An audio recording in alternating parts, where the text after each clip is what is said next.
I'm a psychologist. So I played on the tour for 14 years and won 10 Grand Slam titles. Then I went back and got my undergraduate at Trinity University in San Antonio. And then I got my doctorate at the University of Texas, the Longhorns.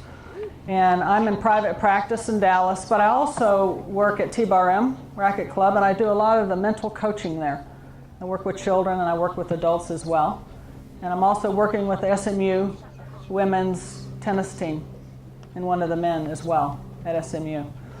So this mental part of the game is so important. So if we say that the mental part of the game is 80, 90%, then are your children working on the mental part of their game 80 to 90% of the time when they're on the court? Well, of course not, right? They're just hitting forehands and backhands. So with the Mach4 system, which I've created, you're able to do your best mentally as well every time you step out on the court. So there's 4 parts to it, and the first is the mental component. So as parents, what is your mindset about your children and what they're going to do in tennis? And there's 3 things that all of us can control: what we say to others, what we think, and how we act. So as parents, I think it's important that you focus on your child's effort, that they must always give their best effort. When we talk about, oh, you're so naturally talented, you're so smart, research has shown when you're giving that message to your child, it lowers their confidence and motivation when they're challenged.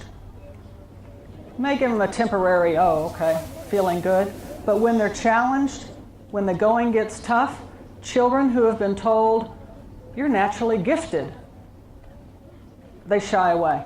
They don't try as hard when it's challenging. And if something's too difficult, they might blow it off or give up after a short period of time, and you don't want that at all. Because tennis is about gutsing it out, doing the best you can, giving your best effort, no matter what. So parents and coaches, again, it's important to focus on effort rather than ability. And I have to catch myself too, because we all want to say, oh, you're so talented, you know. So I do the same thing. So we all have to be aware of how we're dialoguing and delivering the message to the children. The second part of Mach4 is body language. So when you're watching your children play, what do you look like? What's your body language? What message are you sending your children? Because I know these children are looking at you when they're playing, right? I told them today to keep their eyes on the court, but we'll see. So they're looking at you, so it's important what your body language is as well. The third component of Mach4 is intensity level. So it's on a scale from 1 to 5. So the children learned today that swinging at a 5, as fast as you can swing, most of the balls are going to go out. So they want to keep their intensity level within their best range. So intensity level for me as a coach, for you as parents, that's how we're feeling on the inside. Is our mind churning? Is our stomach churning as you're watching your children play? And then cueing language. These are words or phrases that you say to yourself. And it's important that you have something to help keep you calm, because it's not easy being a tennis parent. I have a hard time when I'm a coach, because I'm very competitive. So I have to make sure that I don't put that on the children too much. So let's apply these 4 things: mental, body language, cueing language, and intensity level to this tournament here and to the parents. So before the match, what are you doing? What are you saying? How fast are you talking? What message are you giving? Are you all intense and riled up? And if you are, then that might be making your child more nervous and riled up. And it's important what you say. So it's important what you say and how you say it. Body language during the match. Are you pulling your hair out?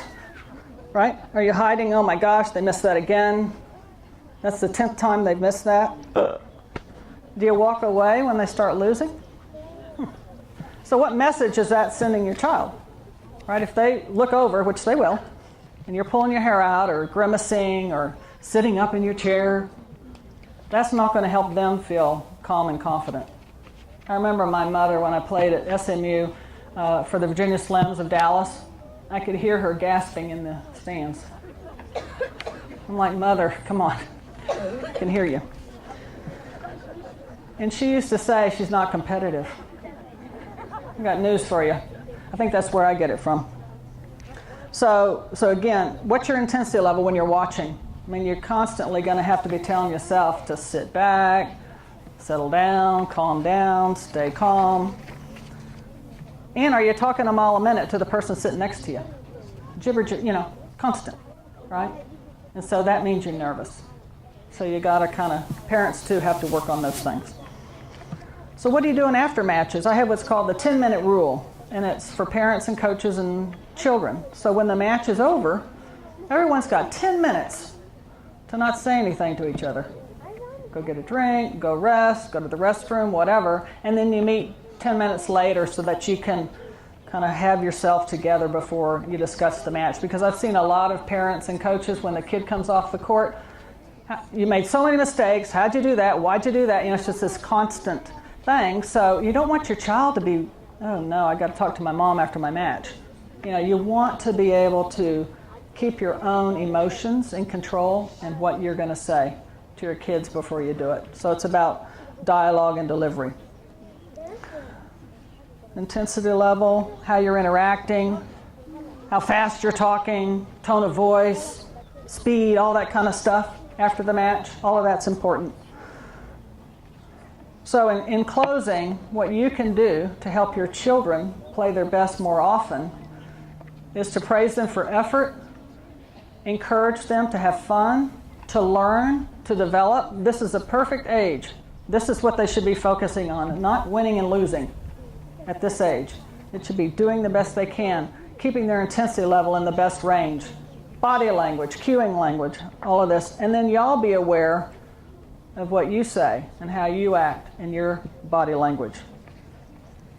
But most importantly, it's about learning, developing, learning new shots. It's a long road, as Carol said.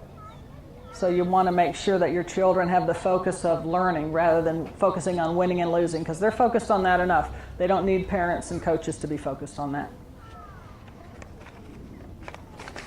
So I'll be here pretty much all week, and I'm available for consultations with parents, 30-minute consultations, complimentary, and I have sign-up sheets over. They're on the glass. I just taped them up. So if you want to sign up for a consultation with me, I'd be happy to meet with you. And if you want to bring your children, that's fine. As I say, I'm a child psychologist, so I meet with families all the time. So I'd be happy to help you and work with you and give you the knowledge and information that I have. Thank you.